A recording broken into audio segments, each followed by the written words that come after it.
Hello everybody, this is Pastor Green. We're doing another Bible study, Exodus chapter 27.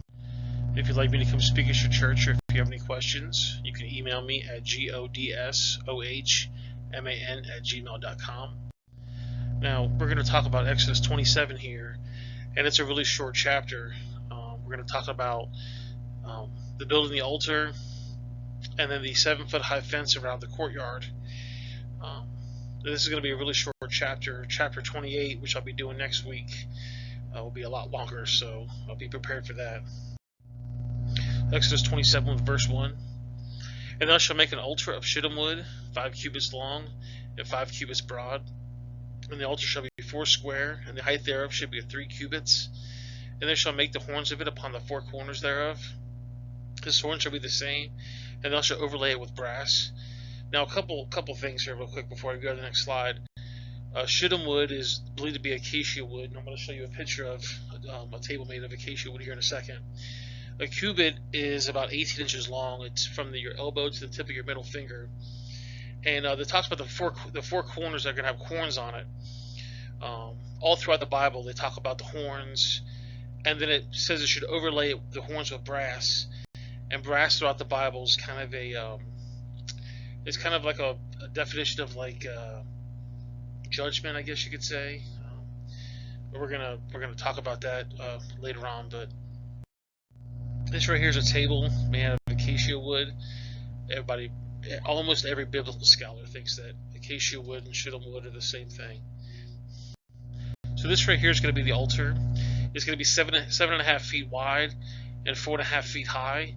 And you can see on the bottom there they have different devices to scoop out the coals and ashes and things to scrape down the top, made of brass as well. And all throughout the Bible, like I said, it talks about the horns. Right here in Exodus 27, the horns upon the 4 corners thereof. Verse 30, the horns thereof. 37, the horns thereof. 38, the horns thereof. Even in Ezekiel, it talks about the altar upon there should be 4 horns upon it. Exodus 29:12. It says the horns of the altar, the 4 horns of the altar of sacrifice, was placed where the blood of the atonement was sprinkled. So after they killed the animal, they would collect the blood, and they would use the blood to sprinkle upon the altar.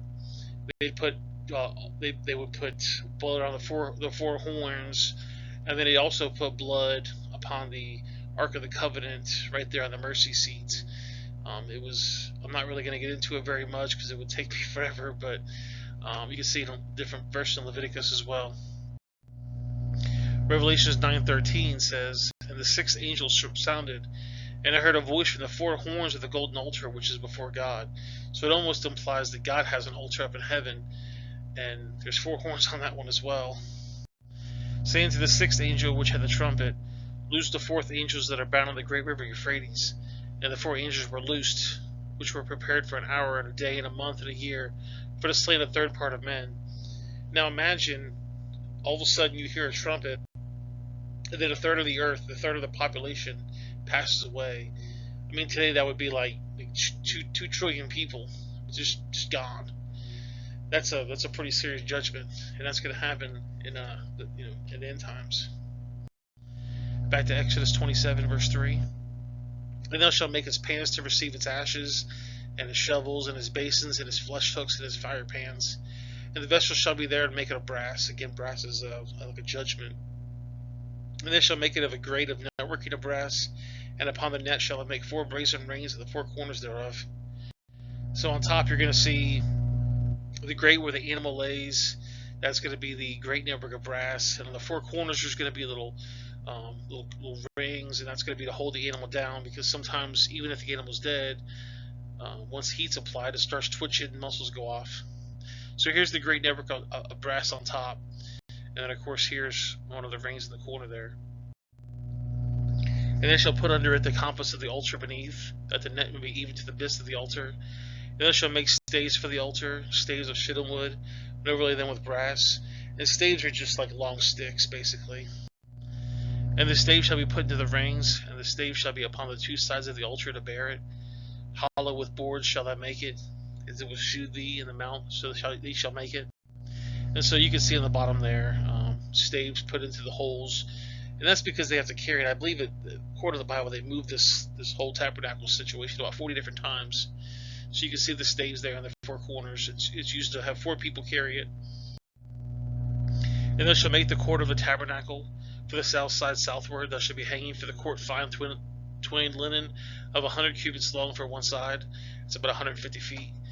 And then 20 pillars thereof, of the 20 sockets thou shalt be of brass, and the hooks of the pillars and their fillets shall be of silver. So you can see right here, the 2 sides are going to be about 150 feet long. That's pretty long.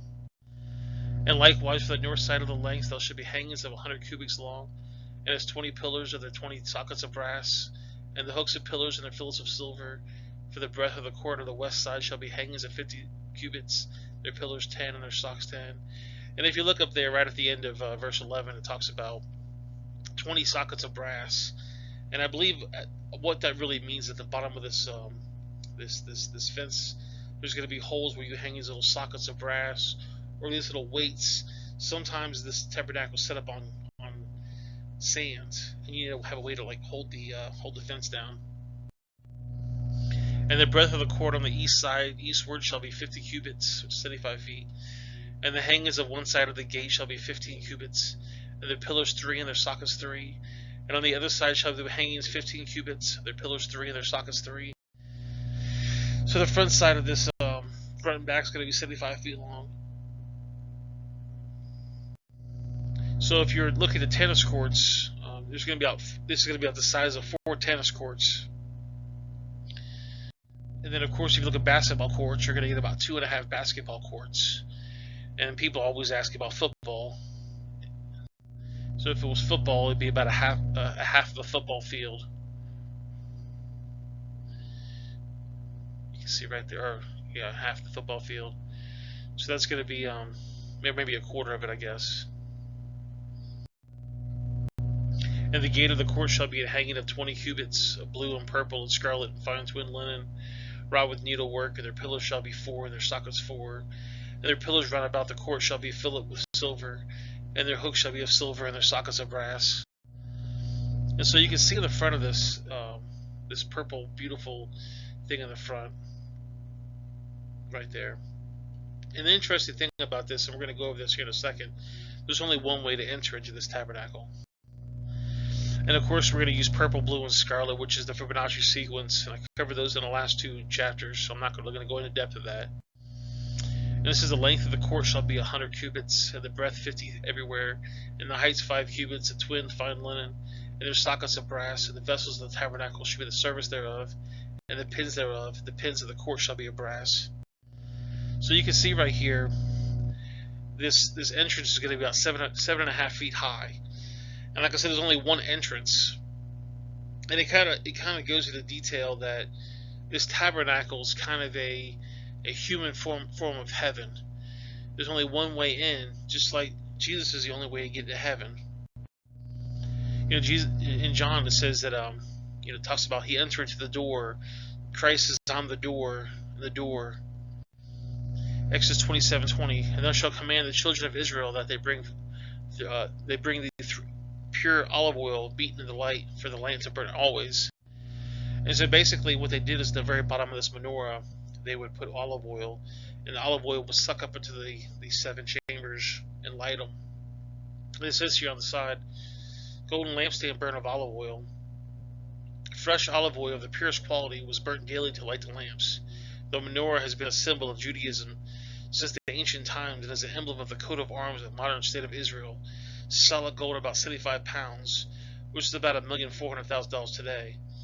It doesn't really give you details about the dimensions of the lampstand, but it does mention it's 75 pounds.